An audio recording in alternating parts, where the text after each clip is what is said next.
Hello and welcome to the Mathematic Fanatic. Today I am talking about division, one of the four fundamental operations that we do on numbers. Division has a few different ways of writing it. For example, there's this way, 30 divided by 5 like that. There's this way, 30 divided by 5 like that. And there's this way, 30 divided by 5 like that. Now they all have the same answer, of course. They're all equal to 6. And the reason they're equal to 6 is because they're asking the reverse of this question. 5 times what equals 30, right? If you count by 5s, 5, 10, 15, 20, 25, 30. It takes 6 groups of 5 to equal 30, so that's why 30 divided by 5 is 6. Now, something that's kind of funny about division compared to all of the other operations that you learn about. For example, addition, right? If I take any two whole numbers, it's a little small, isn't it? Let me make that a bit bigger. Or let me just start writing a bit bigger is what I mean. If I take any two whole numbers, like 14 plus 3, right, the answer is always another whole number. Or a whole number minus 3, right? You're going to get another whole number. You might get negative, but it'll still be a negative whole number or an integer. 14 times 3, right? You're going to get a whole number guaranteed. But division is a little bit different in that when you divide, you sometimes get a whole number, but sometimes you don't. And here's an example where you don't. It's 4, but it's not exactly 4, it's 4 and a little bit extra. That little bit extra can be expressed as a decimal, like that, 4.6 repeating, or it can be expressed as a fraction, like 4 and 2/3, like that, or it can be expressed as with a remainder symbol, like 4 remainder 2. Let's talk a little bit more about that and why that is and what that means. So it sure can be a whole number sometimes, like for example, 15 divided by 3 is exactly 5, right? Why is that 5? Well, because if you count by 3s, that's 3, that's 6, that's 9, that's 12, and that's 15. And you see it took 1, 2, 3, 4, 5 groups of 3 to equal 15. So that's why 15 divided by 3 is 5. But if we're trying to make 14, so this many, well, you can't exactly do it with a whole number of groups of 3. You can do 1, 2, 3, 4, but then there's those 2 left over. And so to express that, we call that 4, and then sometimes a little R symbol, meaning 4 remainder 2. There's 2 extra remaining. They don't make a full group of 3. Or sometimes we express it like this, 4 and 2/3. You see there's 4 full groups of 3, and then there's another group that's only 2/3 full, right? So that's the meaning of that, is 4 and 2/3. And that also kind of gives maybe somewhat of a demonstration of why we also use the fraction symbol for division. Like we could just represent this whole thing as 14/3, right? If this is one whole, this is 3/3, 3/3, 3/3, 3/3, and then another 2/3. So that's 14/3 right there. And that's the same as 4 and an extra 2/3, right? So yeah, so the fraction bar is just another way of writing division. Okay, so anyway, that's the deal with that. It doesn't always go in exactly, and so when you divide, you're not guaranteed to get a whole number. Sometimes you do, but sometimes you don't. In fact, most of the time you don't. Most of the time it doesn't exactly line up as a certain number of, that many groups of whatever. And so chances are you're going to end up with a partially filled group like that. Now, that's probably a review for many people. The thing that I specifically wanted to talk about today was the algorithm of long division. Long division is a way of calculating by hand a large number divided by a small number. So suppose you wanted to figure out 1,425 divided by 3, right? 1,425 divided by 3. Well, one way of doing that would be to just start counting by threes, making groups of threes. That's okay, we're at 9, now we're at 12, now we're at 15, and just keep going until you reach 1,425. That way is not recommended for larger numbers because it will take a very long time. So there's another way which kind of breaks it down digit by digit. So you don't have to think about 3 into this huge number. You just sort of break it down just into the first little section, and you just think about 3 into a smaller number. And that allows you to kind of break down this big division into a sequence of smaller divisions. So here's how it goes. You try it one digit at a time. So you say, okay, can 3, I don't know, I don't know the whole number at once, right? So let me just start from the top. How many times can 3 fit into just the 1? Well, it can't. It can't fit into just 1 at all, so I'll skip that one. How about just these first 2 digits? How many times does 3 fit into 14? Well, I didn't even mean to do this. We actually just did that before, right? 3 goes into 14 4 times, right? 4 times with 2 left over, right? So we write that like this. 4 times, and then there's 2 left over. So, well, okay, there's a couple ways you can do it. The short way is what I'm about to show you. There's 2 left over, so I just put a little 2 right there. And now the next part is, how many times does 3 go into this? 22, right? Well, if we count by threes, we get 3, 6, 9, 12, 15, 18, 21. 24 would be too many. So 7 times takes us to 21. So that's 7 times, and there's 1 left over. So I put a little 1 there on the next line. And then that's what we figure out next. How many times does 3 go into 15? Well, 3, 6, 9, 12, 15. It goes in 5 times, and it's 5 times exactly. There's nothing left over. So the answer is 475. Now, isn't that cool how that big, huge number broke down just into a sequence of small numbers? And so I didn't ever have to count all the way up into the thousands. I only had to count to like the 20s or 30s or something. And that's it. But you just do a sequence of those, and that's enough to calculate something in the thousands or in the millions or whatever, right? So that's pretty cool, I think. That's pretty cool.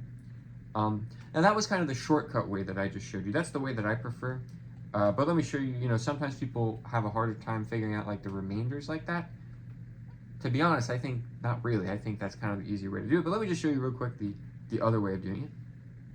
People go, okay, 3 into 14, that's 4 times. And then it should be clear that there's 2 left over, right? Because 4 times would take you to 12, and then there's 2 more.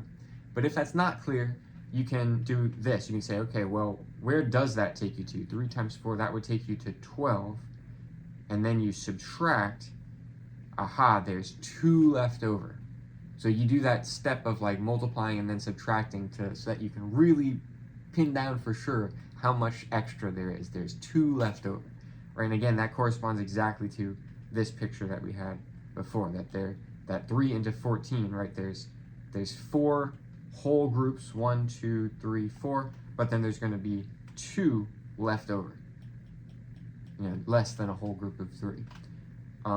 You can do this little sequence where okay, well, 4 times 3, that's 12 in total, and then you subtract, and that gets you 2 left over. In my opinion, that's a little extra. It's probably if you're already imagining counting by threes to get close to 14, it's probably already obvious to you that there's 2 left over. So I don't know, it seems a little extra to me. But that's another way you can do it. And then you bring down the next digit here, so 22 like that. Whereas the other way that I was showing it went more like this, where you just say, okay, 3 into 14, that's 4, and there's 2 left over, so then you just put the 2 next to it, and so there you go, 22, like that. Whereas if you do it this way, the 2 ends up here, and then you bring down the other 2, and then there's your 22, like that. So then you keep going. 3 into 22, well, that gets you to 21, which would be 7 times. And then you write the 21 here, and you subtract to find that there's 1 left over. Then you bring down the 5, 15. 3 goes into 15 exactly 5 times. But in this technique, you pretend for some reason that that's not obvious, and you say, okay, 5 times 3 is 15. Oh, what do you know? There's nothing left over. All right, so there you go. But in my opinion, it's kind of easier just to do it this way. 3 into 22 is 7. There's 1 left over. 3 into 15, that's 5. There's nothing left over. So there you go. The answer is 475. And of course, that's the same as saying, right? We're saying that 1425 divided by 3 is 475, which is just another way of saying that 3 times 475 is 1425. There you go. All right, let's do another example. How about the number 6,489? Let me make it. There you go. 6, 7, 8, 9. Didn't even mean to do that. That'll work fine. 6, 7, 8, 9. We're going to divide that by 8. So yeah, question is, how many times does 8 fit inside of the number 6,789? This would be a great time to use long division rather than counting by 8, because counting by 8 is going to take you a long time to get up to there, and you'll probably make a mistake in the middle. So instead of counting all the way up to there, we just have to count up to, well, you try the first digit, but often the first digit is too small. If that, in this case, it's smaller than 8, so it can't just go into, it can't go into 6 by itself.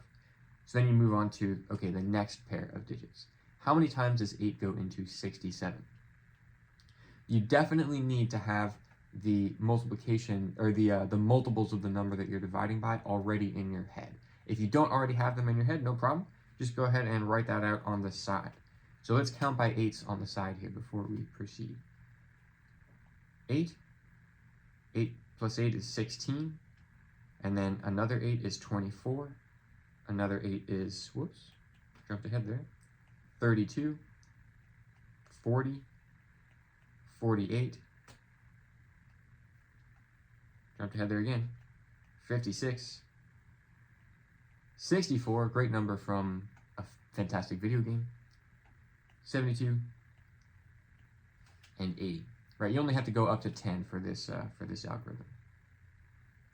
Okay, so there you go. That's those are the first 10 multiples of 8. 8, 16, 24, 32, 40, 48, 56, 64, 72, and 80.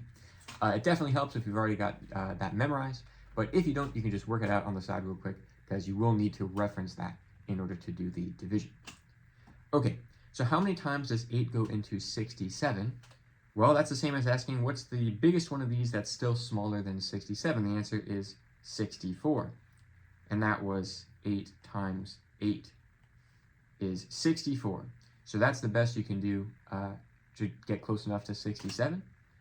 So say it goes in 8 times, and then if you want, you can work it out like this. You do 8 times 8 is 64, and then subtract 3 left over. But in my opinion, and I don't know, how everybody's different, so whatever you like the best is the way you should do it. But to me, it's already obvious that 64 to 67, that's just 3 away. So I'm not going to bother with that whole thing. It's just 3 right here. So I put a little 3 there. Now here's the next number I got to go into, 38. So how many times can 8 fit inside of 38?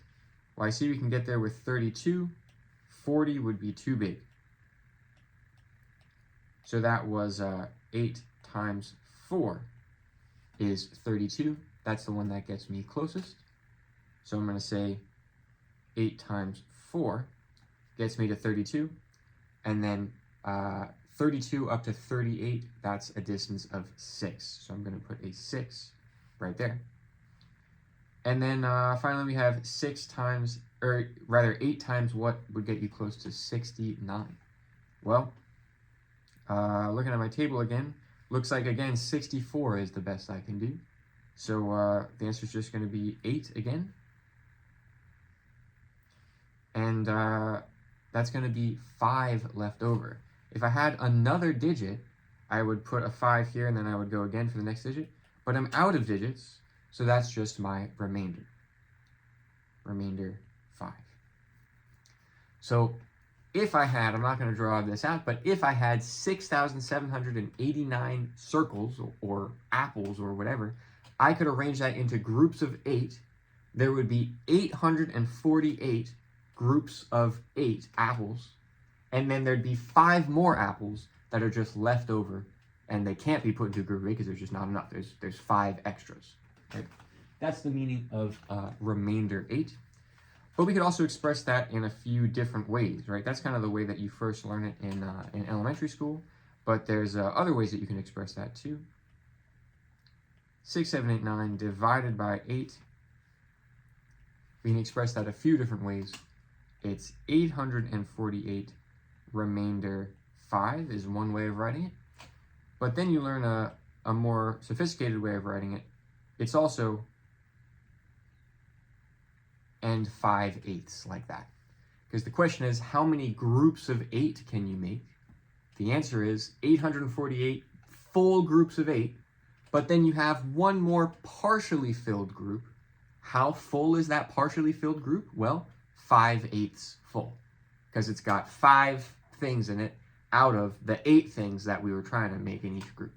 So that's why we can express the answer as 848 and 5/8. And then maybe a little later on, you learn another, perhaps even more sophisticated way of writing it, which is as a decimal, 848.625. Now, where the hell did I get 0.625?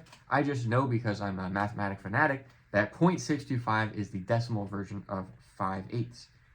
The reason it's the decimal version of 5/8 is because 5/8 is, if you find the right multiplier to write that in terms of 1,000, it's exactly the same as 625 thousandths. And that, because the denominator is 1,000, that lets us write it as a decimal 0.625, right? But what am I trying to say? There's another way that you can get that decimal using long division. And it's kind of a great opportunity for me to show how to do long division with decimals. So let me take this guy and move it over here. Suppose you weren't satisfied with remainder 5, and suppose you weren't satisfied with 5/8, and you wanted to get the decimal, and you didn't know the decimal off the top of your head. Well, here's a fantastic way that you can do it. Long division actually works spectacularly well with decimals. All you do is just extend this out a little further. And instead of just ending the number there, you just add some zeros on the end. As many zeros as you want. And then you just keep going with the exact same algorithm.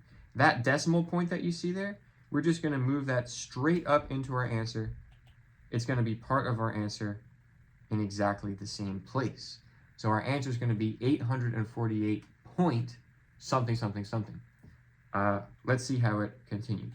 So where we last left off, we were trying to get into 69, and that was 8 times with 5 left over. So 5 goes on the next digit. And now we ask, how many times does 8 go into 50? Well, if I consult my multiplication table over here, I can see that's the best we're going to do. It can get to 48, which is 8 times 6. So that's going to be 6 with 2 left over, right? Because 48 is just 2 away from 50. All right, how many times does 8 go into 20? Well, it would get up to 16, and then there'd be 4 left over. So that's 2 groups of 8 with 4 left over. And then finally, how many times does 8 go into 40? Well, 5 times, and it's 5 times exactly. So there you have it. 0.625 is the decimal. So isn't that kind of lovely, right? If that decimal point weren't there, let me erase it to say here. If the question were, how many times does 8 fit into 6,789,000, the answer would be 848,625 times, or 848,625 groups of 8. But if there were a decimal anywhere in there, let's say right here, how many times does 8 fit inside of 67.89? The answer is, you just move the decimal straight up, the answer is 8.48625 times. Isn't that nice? Isn't that nice? So well, division as a whole, but then specifically this algorithm, long division, works really, really nicely with decimals. And it just goes to show you what a brilliant system of like place value and decimals that we have invented as a species. It took humanity a long time to come up with this way of representing numbers, and it is often easy to forget. Like, think about Roman numerals, for example, right? What a mess, okay? But you can't blame them, because this idea was hard to think of. It took us a long time to think of it, and man, it's sometimes easy to forget how much we really stand upon the shoulders of giants, of all the generations and civilizations that came before us to invent like things that we just take for granted today, about like you know, you talk about technology and everything. I'm not even talking about that. I'm just talking about like ways of representing numbers with symbols, right? Genius, place value, decimals, amazing work, masterful stuff. So yeah, excellent job to the people who came before. Okay, let's do another example of long division, and then we're gonna call it there. Let's do, well, should I do that?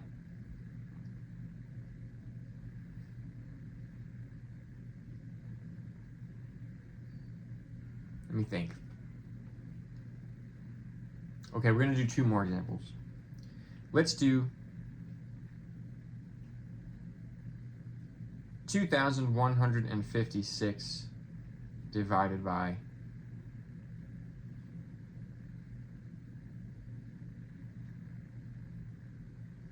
4. 2,156 divided by 4. All right? So if it's helpful to you, you can write out the multiples of 4 on the side, because we'll be referencing those. Let me do that. Let me do that over here, actually.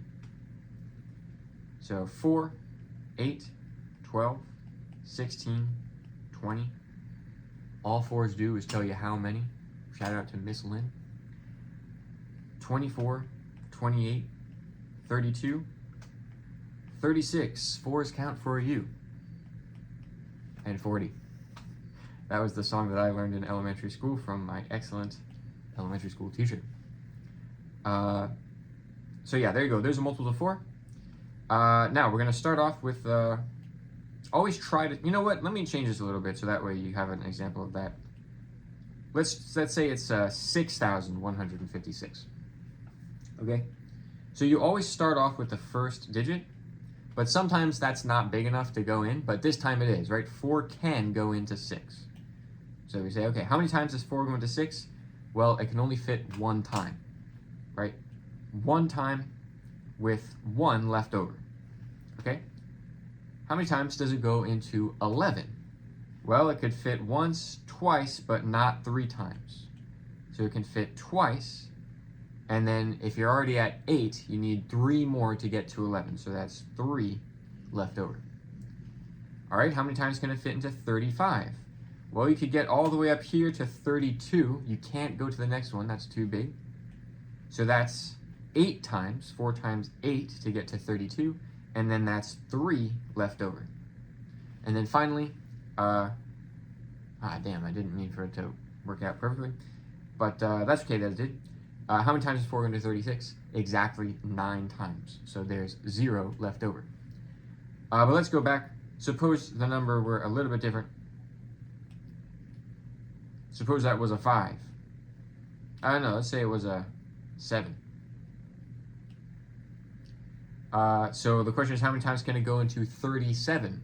Well, the answer is still 9 times, but now there's going to be 1 left over. So it's 9, but with a remainder of 1. So in some contexts, that might be all you need. There's 1 extra thing left over. But suppose you needed that as a fraction. Let me get rid of all this. Suppose you needed that as a fraction.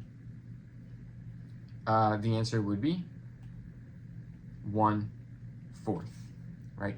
It's always the remainder over the thing that you're talking about, or the thing that you're dividing by.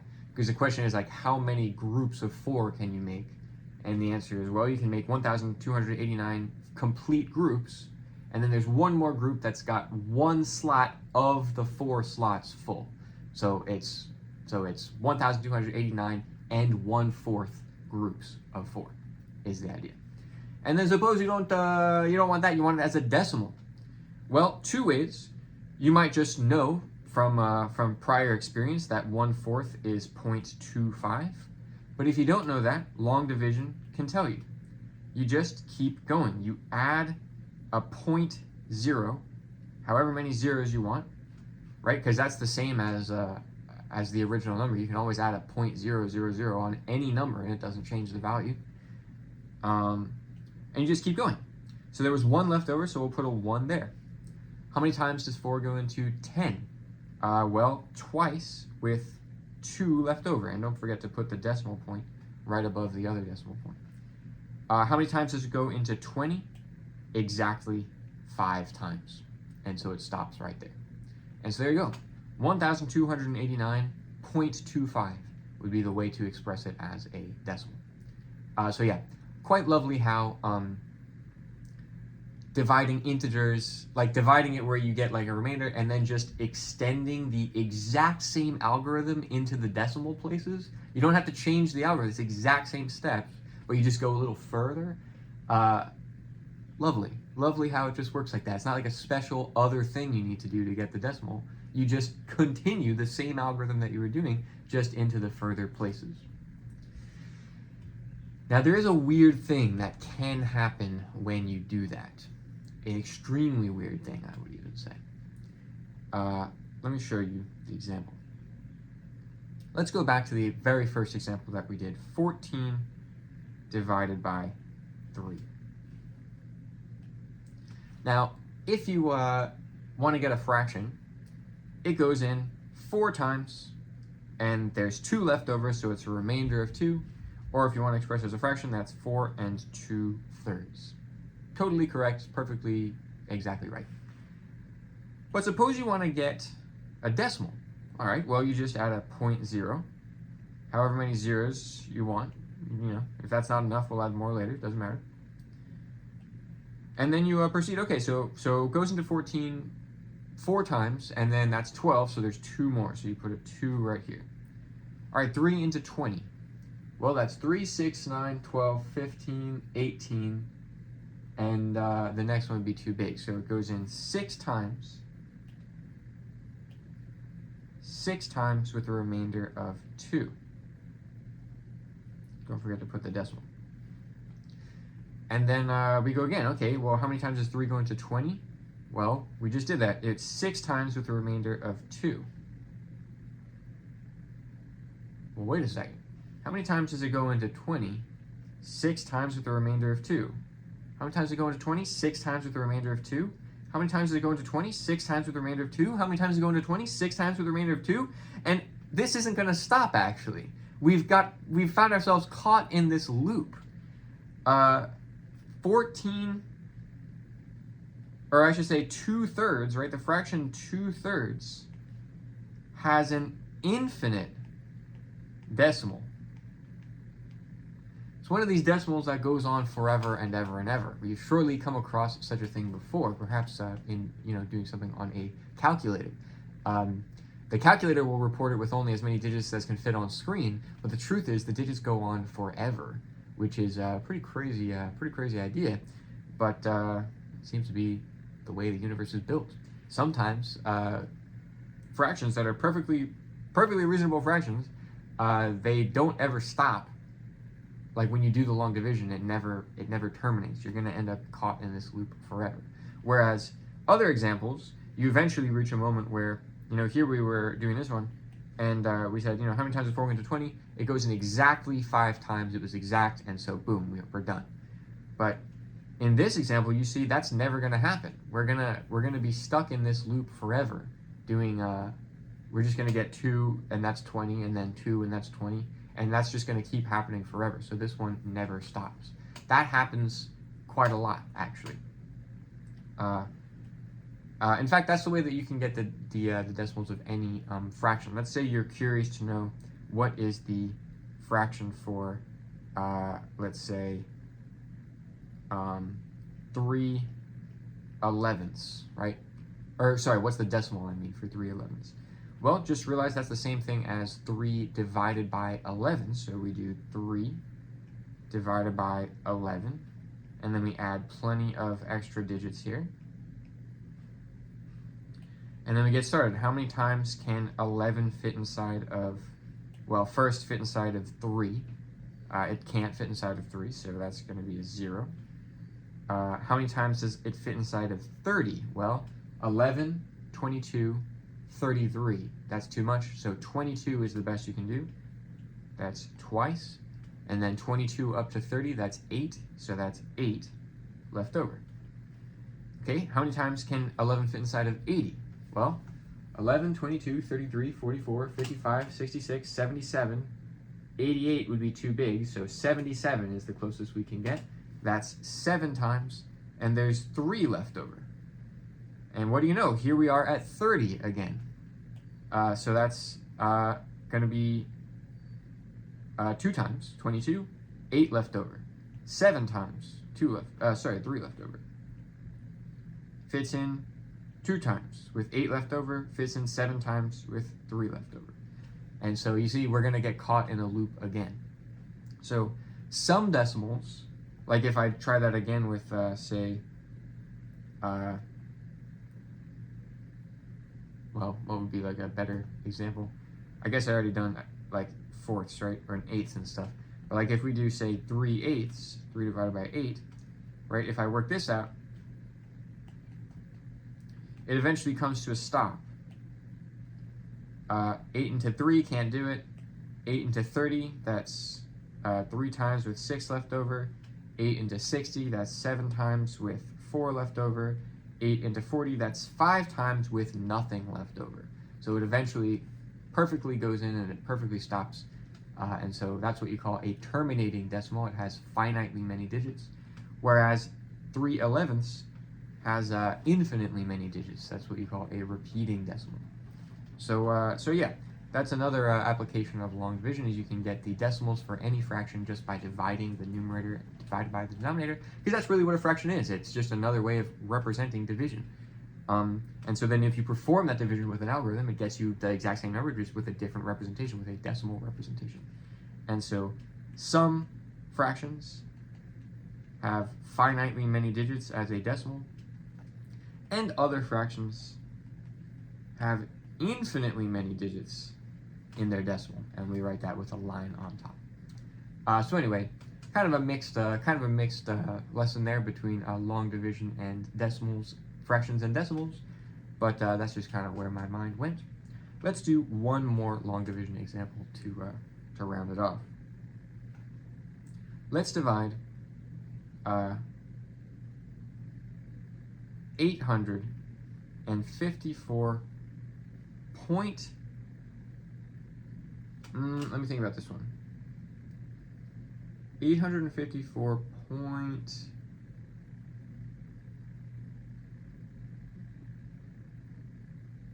Four,